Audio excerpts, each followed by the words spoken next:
Olá, galera, tudo bem? Então, hoje nós vamos dar Charlotte Latino. Hoje nós vamos dar continuidade à nossa apostila e nós vamos falar. Desculpa a voz fanhosa que eu tô com crise alérgica. Saco. Nós vamos falar sobre os gêneros narrativos modernos, tá bom? Quais são esses gêneros narrativos modernos? Bom, nós temos o romance, que são aqueles textos que eles são na verdade, tipo assim, um texto completo.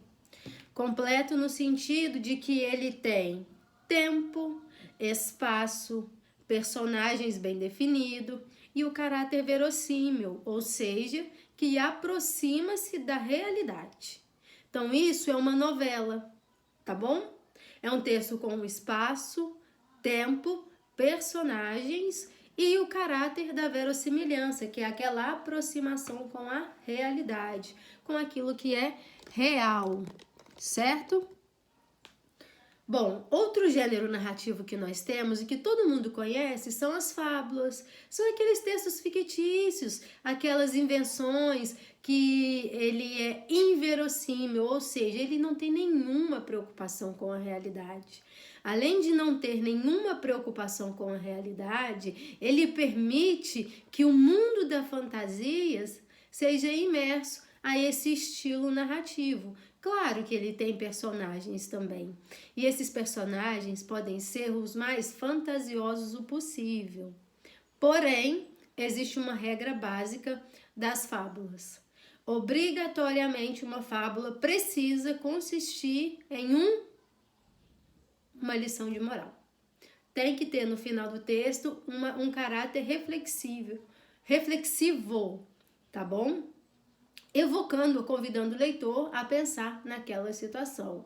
Assim como fábulas igual a Cigarra e a Formiga, as fábulas de Esopo, que é um fabulista muito conhecido, se não o criador das fábulas, não é mesmo? Sabe quem era um fabulista também que gostava de escrever fábulas brasileiro? Monteiro Lobato. Ele escreveu algumas fábulas e foi com base nas suas fábulas que logo depois ele construiu a história completa do Sítio do Pica-Pau Amarelo, que mais tarde se tornou um gênero dramático porque ele foi dramatizado, ele tornou-se televisivo, tá bom? O que é uma epopeia ou épico? Epopeias são aqueles poemas gigantescos, enormes, que têm por objetivo narrar algum feito histórico, algum acontecimento heróico. Tanto é que épico é um dos gêneros literários específicos que a gente estuda e que vocês verão daqui para frente, que são os gêneros épico, lírico e dramático. Existe distinção entre esses três gêneros. Então, uma epopeia é um poema constituído por vários versos. Ele é tão grande, mas tão grande, que existem epopeias. A mais famosa é os Lusíadas. Um livro inteiro feito, sabe por quantos poemas? Um só. Isso é uma epopeia. E o que os Lusíadas narram? As grandes navegações naquele período de descoberta do Brasil, naquela transmitação dos portugueses nas águas brasileiras e por aí vai, tá bom?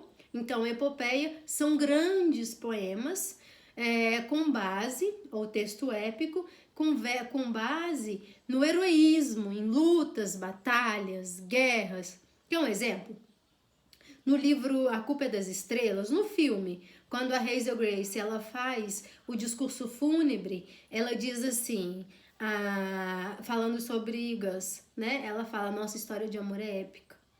E como toda a história de amor, a nossa vai morrer conosco. Quando ela diz que a história de amor dela com Gus é épica, ela quer dizer, na verdade, que eles passaram por várias batalhas juntos, por várias circunstâncias fáceis e outras difíceis, mas que eles permaneceram juntos. Então, uma história épica é essa, travada por batalhas, ok? E nós temos uma novela. O que é uma novela? Ela é caracterizada por ser intermediário entre a longevidade, que conta situações do dia a dia, aquela coisa e tal, e caracteriza-se por personagens previamente retratados. O que o romance tem de uma novela? Bom, um romance, ele conta situações verossímeis, próximas da realidade. E ele é composto por tempo, espaço e personagens. As novelas são aqueles textos que eles não são só verossímeis, como eles retratam o mais próximo possível da realidade. E essa retratação apresenta situações e contextualizações do cotidiano, do dia a dia, né? Então, novela é isso. E sim, existem novelas escritas, como, por exemplo, O Alienista, de Machado de Assis, A Metamorfose, de Kafka. O Alienista é uma novela que não se tornou televisiva, porém foi escrito para que se tornasse, mas não se tornou. Valcir Carrasco é um ator brasileiro e também roteirista que ele tem vários livros publicados e muitos desses livros viraram novelas. Eles saíram daquela forma de texto escrito e tornaram-se um gênero dramático porque ele foi dramatizado ou ele foi representado lá na televisão ou no cinema, tá bom? Então, novela é isso, situações do cotidiano, a aproximação com a verossimilhança e o existencialismo. Existem situações na novela, o que é diferente do romance, tá bom? O que é um conto? Bom, conto são aquelas histórias, é muito parecido com lendas também, que são contadas de boca em boca, especialmente de boca em boca. São os contos populares, né? Tem as situações rotineiras, tem as anedotas, tem o folclore, tem contos como, por exemplo, contos de Clarice Lispector, contos de Machado de Assis, que são baseados em situações do dia a dia, mas ele tem uma afinidade, o conto. A afinidade dele é popularizar-se, tanto que é um texto um pouco menor e tem por objetivo propagar, né? Deixar com que muitas pessoas, se não o mundo inteiro, fique sabendo daquele conto. Tanto que conto, lenda, mito, eles estão todos ali muito entrelaçados, considerando o gênero narrativo, tá bom? Nós temos também uma crônica. O que é uma crônica? É quando pega-se uma situação do dia a dia, uma situação uma situação banal, uma coisa comum, corriqueira, e transcreve ou escreve sobre essa situação, dando a ela um caráter ou humorístico ou reflexivo e por aí vai. A crônica, eu falo que é um dos gêneros narrativos mais simples de escrever. Porque se eu penso, por exemplo, na relação entre... Deixa eu lembrar de algum conto, de alguma crônica aqui. Rubem Alves é um cronista brasileiro muitíssimo importante. Érico Veríssimo, Fernando Veríssimo também. Vamos supor que eu esteja na pracinha e aí eu assista a cena de um senhor idoso alimentando os pombos e uma criança também alimentando os pombos. E ao observar essa cena do dia a dia, eu começo a criar no meu texto todo um contexto reflexivo e faço ali uma reflexão e tenho um pensamento, como que eu posso falar? Como se fosse um encontro comigo mesma, ou um olhar diferente pela sociedade. E aí eu aproveito essa situação corriqueira, que todo mundo passou e ninguém nem deu bola, e transformo em um texto que convide o leitor a parar e pensar naquilo que eu estou escrevendo.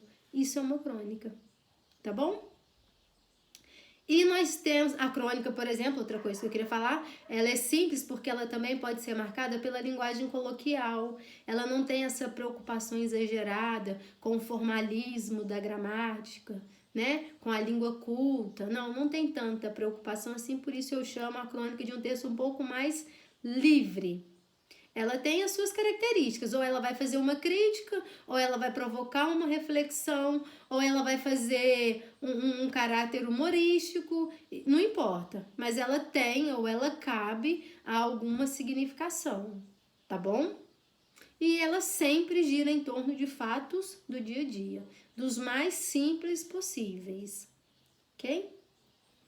E o ensaio? Bom, o ensaio é um texto literário breve, e ele é situado entre o poético e o didático. O ensaio ele fica meio assim, ele é um texto um pouco poético, ele também é um texto um pouco didático, ele está ensaiando para escolher a qual família ele vai pertencer, dos didáticos ou dos literários. Ele expõe suas ideias, ele faz suas críticas morais, filosóficas a respeito de todos os assuntos, especialmente assuntos do dia a dia, do contexto social da época, faz defesas de ponto de vista. Nós temos, por exemplo, ensaio filosófico, político, social, ensaios culturais, comportamentais, ensaios literários, e ele não coloca em pauta as formalidades, ele não precisa de provas, sabe? Ele não se baseia em provas concretas para definir, olha, estou escrevendo essa reflexão sobre a política com base nisso. Não, ele não precisa disso. Ele pode basear-se apenas no conhecimento que ele já tem em si, ok? Isso é o que nós chamamos de ensaio. Deixa eu ver o que mais eu vou falar. Ele também é um pouco menos formal, então ele é mais flexível, mais fácil de ser escrito. E ele consiste na defesa de um ponto de vista pessoal. O ensaio ele faz essa defesa, positivo ou negativo. Você defende o que você pensa, com base nos seus argumentos, sem obrigatoriamente comprovar com elementos empíricos ou científicos a sua argumentação, tá bom? Isso é um ensaio. Acabou. E dos gêneros narrativos modernos, hoje nós falaremos somente esse, do assunto 7, da página 176 da nossa apostila. Depois que fizerem isso, por favor, façam um exercício que só tem um exercício. Acabou. E aí vocês façam ele, por gentileza, ok? Se tiverem alguma dúvida, sabem como e onde me encontrar. Estou sim morrendo de saudades de vocês, mas espero que estejam obedecendo à quarentena, que estejam em casa, se cuidando, se protegendo e cuidando das pessoas que vocês amam. Tá bom? Desculpa a cara pálida, o nariz fanhoso e a minha crise de alergia. A vida é assim, tem dias que a gente tá super animado e tem dias que a gente tá baqueado porque a alergia existe e derruba muita gente. Mas tô aí, firme e forte. Beijos de luz, estou morrendo de saudades e se cuidem.